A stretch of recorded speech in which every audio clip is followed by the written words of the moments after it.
We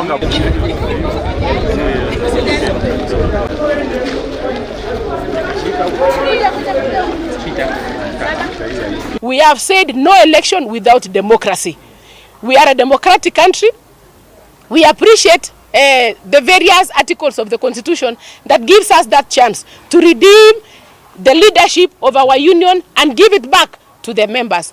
Judiciary, whom after we went to plead our cause, they heard us and they stopped the elections. We also want to thank the security team in Nakuru who acted very swiftly. Despite their serving of the court order, they wanted to proceed with the elections using goons. But we want to thank you members. Thank you for standing for your rights.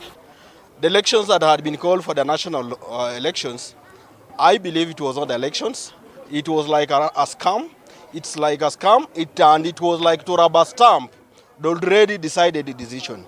What we will plead and what we will ask the government and even the courts is to create an enabling environment that is going to have a free and fair elections.